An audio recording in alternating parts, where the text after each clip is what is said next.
Hey everybody, it's the Raw Traveler again. This video I was going to discuss how often you should apply for credit cards. Now, in order to fly for free or cheap, usually credit cards are involved. Get credit cards, get a promotion, get some credit cards provide miles, some provide hotel points, and you can sometimes convert your points to miles, convert them to hotel points or whatever. So it's let's say it's the beginning of a new year and you haven't applied for a credit card yet. Let's say you're just starting out. Now, the first thing you should do is see if your credit score is good enough. You can check that in a place like Credit Karma, which has you can sign it for free and you can find out what your credit score is. It's not going to be your FICO score, but it's going to be a score that they make up. It's a different score than FICO, but it's going to give you an idea what your credit is. If your credit score is over 700 with Credit Karma, chances are pretty good that you're going to be able to get more or less any kind of credit card you want. So that would be my first step. Check your credit score and take a look at your credit reports too. Credit reports, you should be able to get at least 2 or 3. There's going to be one from Experian, one from TransUnion, and one from Equifax. If you get at least one of those, you're allowed to get actually one from each of those companies per year for free.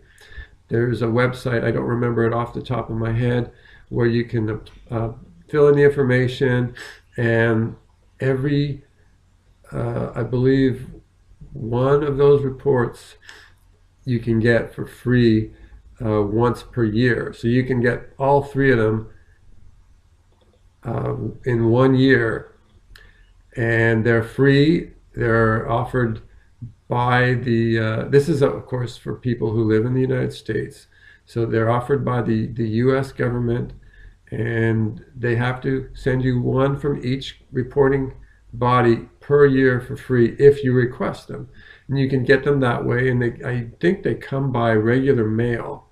So you have to give them your address, and it takes a few weeks, and then you'll get them in the mail. And then you look over the report, and if there's anything on there that looks kind of nothing to do with you or not yours or whatever, you have to report it to them and let them know that it's incorrect. Now, you can also go through Credit Karma and places and some of those other websites. Some of them will let you sign up for example, like freecreditreport.com. They are not free. They force you to sign up for them, give them a credit card, and you get it for free for 7 days or sometimes even less. And if you don't cancel within 7 days, then they start charging your credit card, and then they charge it every single month until you cancel it. So watch out for these, I call them corrupt companies. They call it free, but it's not really free.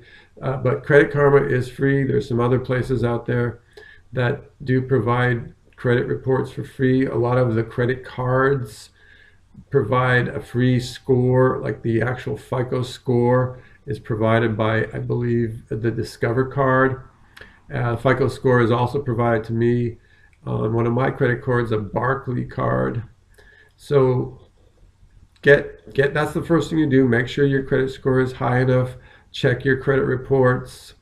You can do that through the free one you get from the government, or you can do it through Credit Karma or some other, or you can sign up for like the free credit report, but make sure to cancel it before 7 days. Otherwise, they're going to charge you. You don't want to pay for this.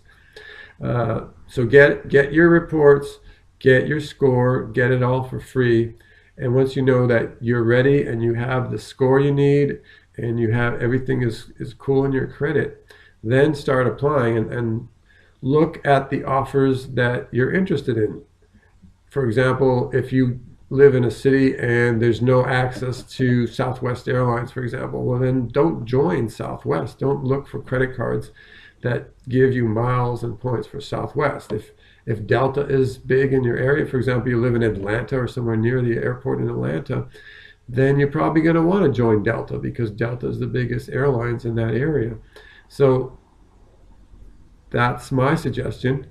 Get the cards or the offers for an airlines that's close to your area or the airport that's close to you where you're going to fly in and out of quite often. And then apply for that card first. And if it's your first time, just do that one card and get used to it. Get used to getting through the annual spend or the initial spend. You usually have to spend a certain amount of money in the first either 60 days or 90 days in order to get the promotion. Well, get just one card just to go through the concept and make sure you can do it. Go through the spend the way I explained in some of my other videos and how to spend the amount of money that you need to spend in order to get the promotions. So do that with one card. Once you're comfortable that you can do it with one card, maybe about 2 to 3 months later, 6 months later, do what they call it an apparama. In other words, you do a bunch of applications at the same time. So you can, after 6 months, after you're comfortable that you know what you're doing and you've got your credit card and you're not paying any fees and you're not paying any late fees and you know your card's always being paid off on time, then you apply for 2 or 3 at the same time and make sure that you do the math in your head or on paper to make sure that you can do the initial spends. Like some of them have $2,000, some of them have $1,500, $750, $3,000, $5,000. Make sure you can do that initial spend in the amount of time required, multiplied by the number of cards you're trying to apply for. So you don't want to miss that 90-day window and then turns out that you have the card and you weren't able to do the initial spend, and that's just going to work against you.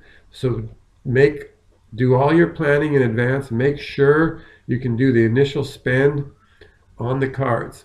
Now, if you've done that, like you've done one, what do we call an apparama, and you've got, let's say, 2 or 3 credit cards, I suggest not to. I only get 2 or 3 credit cards in a whole year.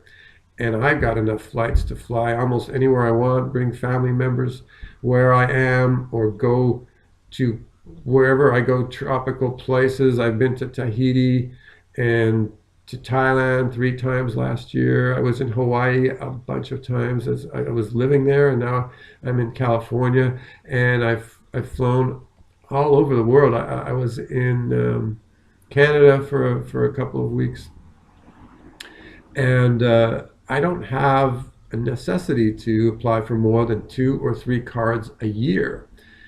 So most people, unless they really have some requirement, if you're some way you're addicted to flying business class or first class or something like that, then maybe you'll need more than 2 or 3 cards a year. But on average, most people probably don't need to apply for more than 2 or 3 cards in the whole year. So you might want to spread that out over like 3 or 4. Every 3 or 4 months you apply for one card, then 3 or 4 months later you apply for one more.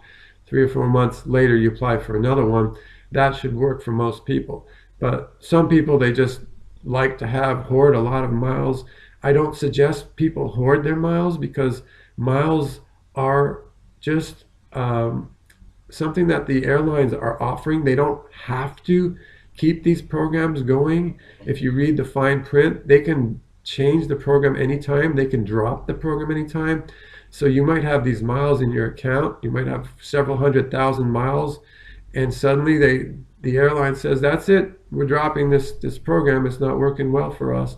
And they could do that. They could do it. Some of them say they have to give you notice if they do that, and some of them don't even have to give you notice. So don't hoard the points, don't hoard the miles. Just keep as much as you're planning to use within the next 6 to 9 months, maybe 12 months. And that's it. Don't keep more than that, because we never know. The airlines might drop these programs altogether. That's one possibility. They very often depreciate the points and the miles. So in other words, if it takes like 50,000, let's just assume American Airlines takes 50,000 miles to fly between the mainland United States and Paris or London, and to go there and to come back. And 3 or 4 months from now, it might take 60,000 or 70,000 for that same economy flight to go from anywhere in the mainland to London or Paris.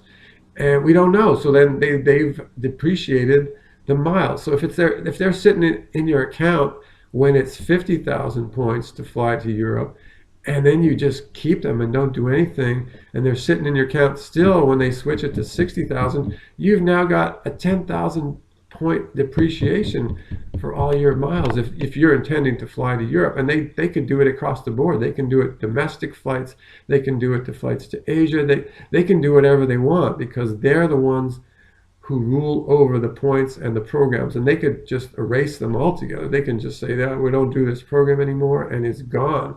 Now, chances are that won't happen soon because almost every airline in the world has some kind of a program, but you don't know. We don't know how the future is going to unfold. And if these airlines stop making good money right now, I think most of them are making money since the cost of fuel has been coming down recently. Most of them are making money. But if they start losing money and things aren't as good as they used to be for them, they might just drop these programs and you're going to be losing everything. So just make sure that you keep enough points that you can use. Don't go overboard.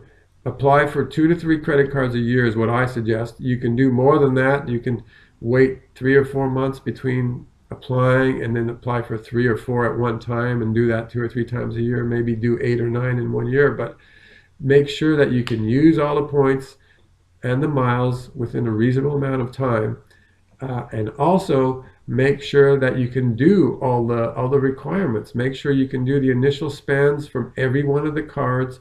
Make sure you have the resources and you're going to be available to make all the payments that you need to make from all these cards on time. You don't want to miss a payment for any cards, because then as soon as you miss a payment on one card, the fees and the interest and everything just completely wipes out the advantage you made by applying for the card and getting the promotions and getting the bonuses. All that just completely is wiped out and you end up paying more. You might as well have just bought the flights and bought the tickets.